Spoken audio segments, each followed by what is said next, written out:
Wednesday, June 29th, 2022. Today on the Daily Review, we discuss another Malayalam film called Kumbalangi Nights with your host, me, Professor Joel Rocca.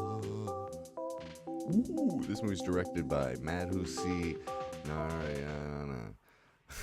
I just kind of plowed through that one. I did look these, and co-directed by a guy named Roy, but I wonder if it's Hua. That's just a perfect example. The name Roy as a last name. It's Roy in English, but if you're in Canada, it's Hua, which is weird because there aren't any of those letters in that word. Anyway, this movie stars Fahad Fasil and Subin Sarkir. No R. Sahir. Obviously, I'm an idiot. Shane Ningham, Ann Ben. That was an easy one. And Srinath Bazi. I think I did pretty good on those guys. I'm getting better and better. Remember, this is an educational channel. I'm learning, and you can learn with me. And remember, most Americans think every movie from India is Bollywood. And they think they all are 5 hours long and are dancing movies, like I thought 4 weeks ago. No, I knew it was never that, but I did misspeak early on, thinking that all Indian movies were just kind of Bollywood movies. I've been corrected, do not worry. Anyway, we're back on the regular computer. Things seem to be relatively stable here, which is good because I do not want to have to buy a new computer at this point, another desktop. That would be problematic financially for me for my plans. Anyway, this movie, it's like a drama, romance. You can watch it perfect, beautiful quality on YouTube. So sometimes I don't like watching things like for free on YouTube with good subtitles. Sometimes I'm not a big fan of watching things not on like a decent streaming service or torrenting them, because you get like low quality or weird subs, subs that just like, you're like, that can't be what they're saying. That doesn't make any sense.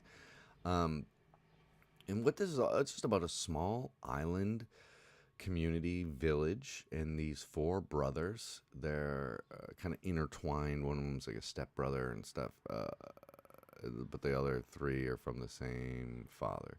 And that's who are the main characters, I guess. Well, there's Frankie, he's the youngest one. There's Saji, he's the oldest one. And then right there in the middle, there's, I forget what his name is, but it is son of a biscuit. Bobby, obviously. It's Bobby. It's my brother's name. I don't even remember. And it's a nice English name. And then there's Bonnie, who is mute, and he's from the other marriage. And so really, the reason I'm going into detail about those is because that's all it's about, really. Like I thought, oh, there's going to be a flood, or, oh, there's going to be a military coup, or some festival's going to happen, or a tourist. So tourism is kind of, fishing and tourism and textiles is kind of what the island does. But they have a lot of ecotourism because they're like their village is like 100% in line with the earth or whatever. Like they don't leave a carbon footprint. And so there's kind of an interesting part where, because they'd end up meeting and having like a relationship with this African American tourist, black tourist, I should say. I don't know that she's from America, although she has have an English accent, English American accent. Anyway, there's one part where they're like fishing, and then like a tourist boat is going by with cameras, and all of a sudden I felt horribly embarrassed. I don't know if it was like, I felt like, oh, what I'm doing with these movies is that same thing. I'm just on a boat passing by taking pictures. Then I realized, no, it's not that at all, because this is art that has been packaged and presented. It's meant to be consumed. What I didn't like about that was that we now know these characters as these deep, interesting characters, and then we get a perspective from the outside, and it just looks like, oh, here's a National Geographic's photo, and it like kind of dehumanizes the people. It makes them not people. It's like, oh, they represent a more like a back to the earth primitive style of living, and there's something quaint about that. When it's just like we're all the same, they have all the same. So that was a really interesting moment. And I don't even think that was intended. That was some insecurity on me that I feel like maybe like I'm exploiting Indian cinema or something, which is obvious. Anybody who knows me, it's not the case. I mean, because I'm just interested in these movies, and this has happened before with other world cinemas or genres for that matter. Uh, I mean, I didn't always have a show, guys. And I've been watching movies since I was 11. This has happened like 5 or 6 times. I told you it's happened with Polish cinema. It's happened with Italian neorealism, where I've just been like, holy shit, this is the best thing. And then just watched 25 of them. But I do think that since India is so big and so diverse, I think you could definitely stay here for a long, long time. Italian neorealism, there's like 30 movies or something, and then you're through it. And like French New Wave, there's like 5 key movies, and then everything else is kind of like bullshit. Same thing with Dogma 95. Anyway, so what do I think of this movie? There's not a lot of plot, really, which is fine. I have no problem with that. It's not really a plot movie. But I do think the writing is a little bit unbalanced. I think some characters don't get developed enough, or we don't see them enough. Like there's a long enough period of time.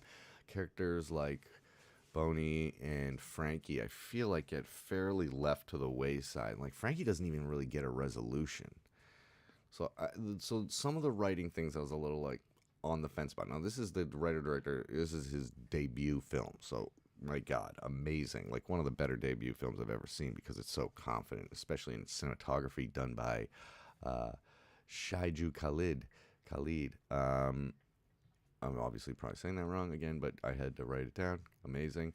And so it's just like their love stories and having babies and relationships with one another and conflicts. And there's a little bit, like the American movie I could relate it to a little bit, not just because it's Indian by any means, or takes place in India, is Darjeeling Limited, because it's about 3 brothers who love each other, but they just like fight the whole time. And the youngest one is like, I can't take it anymore. So there are some similarities there.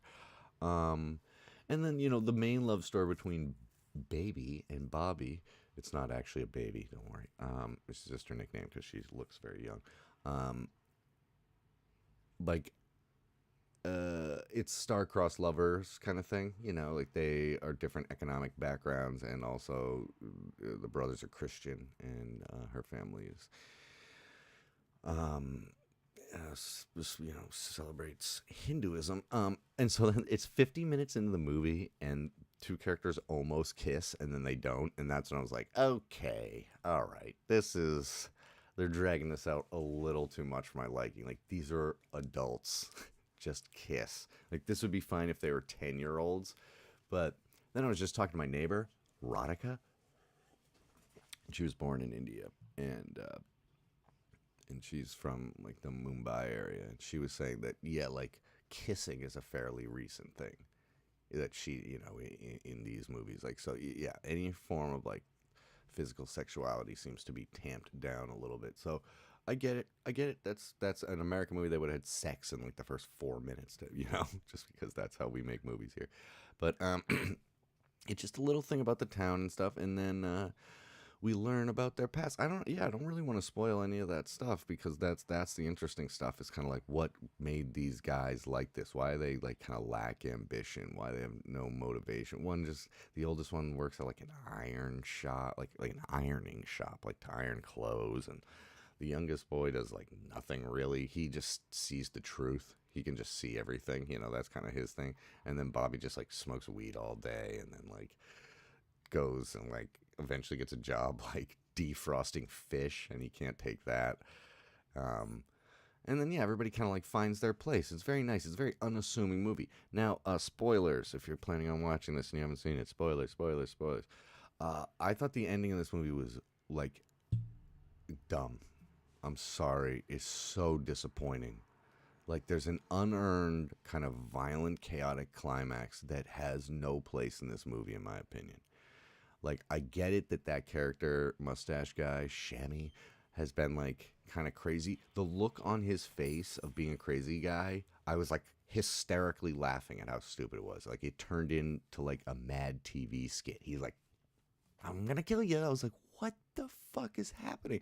I've never seen a movie like flush itself down the toilet so quickly. And I know people are going to be upset about that, but it just feels, and it's not even like that part was filmed poorly or anything. It just didn't feel like part of the movie. Like all they should have done is gone over there and he was yelling. He's not like gone. He's not like literally a psychopath. He's just abusive because that's so much. Because the whole movie's been realistic and kind of like that's kind of what it's been about. Been like, hey, look, these are all real people, even though they live like maybe a very different lifestyle to you. Like they have all the same motivations and desires and things like that. Like it's a very leveling movie. And then this happens, and you're like, and also they're fucking kung fu. I mean, not that they're like fighting kung fu or anything. I just think it would have been much better if, in a good, nice symbolic thing, because it does end up happening. But there's like a thriller movie action scene in there. It's just you take all that out. They hear that what's her name's not picking up the phone, and this guy's been abusive, and he's pissed, and like, oh my god, he's gonna fucking beat her up so bad, or he might even fucking kill her. And then you rush over there and you throw the fishing nets over him, and all the brothers work together to tie him up in the fishing nets. It's great. That would have been great. That would have been symbolic. But instead, they have like a fight that totally took me out of the movie. Now, I'm not saying it ruins the movie as a whole, but I won't watch this movie again because I know that ending is coming. And so, interesting. The camera really likes this movie because it shut itself off and turned back on there. Fuck you, this movie rules. So yeah, I apologize for not loving this movie, but I loved it up until like the last 15 minutes or so. And I even like the very last shot too. So I was like, I just edit some of this out, and maybe somebody can explain to me why they think that that's good. I just think it's unearned. It feels like a scene from another movie, and the movie has set up this pacing. And I think maybe it's supposed to be like it's supposed to shock you like that, but it just felt everything about it just felt unneeded. And maybe that's what makes it unique or whatever. But I don't know. Just didn't need to do it, and that's why, unfortunately, this movie only gets a B. Sorry, guys. I know the reason I'm apologizing is because this came like super highly recommended. Like literally since I've been doing this has been one of the movies that people have been asking a lot about. And now once I'm on Malayalam films, I felt like, and this was like the number one that was recommended pretty much. And I think it's good. I'll watch anything from this director. I think especially the performance from Subin is amazing. He's got so many really good scenes. And I think that drama is better than any of the action drama, really. It just didn't, I don't know, just that stuff, I don't know, I've said it 15 times, unearned. And if you're from the United States, a good way, what this movie could be is like a Cape Cod story. If you're from New England, like people who live on Cape Cod year round. Like you could translate this story perfectly. Like Cape Cod is, I live in Massachusetts, where Boston is. It's on the East Coast of the United States. I live right outside of Boston, and I live in Boston, actually, where we have like this arm that comes out, like, it's not literally an arm, like of land, a little hook, and that's called Cape Cod. And at the very end, there's Provincetown, which is very popular. And so there are people who, it's very seasonal, but there's also lots of people who live there year round, and it's a different lifestyle one part of the year, and then tourism is like what provides a lot of that. I don't know. I just think it could totally translate. Wow, I went way too long. I'm sorry, guys. And I turned the fan on during the show because I was getting hot. I forgot I was even on the show. Okay, what the hell's going on? We're back on the computer here, so like and subscribe if you like to subscribe. I'm here every day. You can be here as much as you want. And if you want to start sending me money so I can buy a new computer, that'd be great. You don't have to do that, though. That was only half a joke. Because I'd probably only spend it on Pogs. I couldn't think of anything that I used to buy as a kid. I didn't really buy Pogs. And I was going to say Legos. I used to buy Lego a lot when I was a kid. But I don't want to say it now because it makes it seem like I'm one of those guys with Legos in his house who, like, keeps the boxes and everything. Anyway. Talk to you guys later. Thanks for a very, very, I'm glad I watched it, amazing recommendation. Just because I didn't like the ending doesn't mean I didn't like what was going on. Good storytelling, beautiful cinematography. Love it.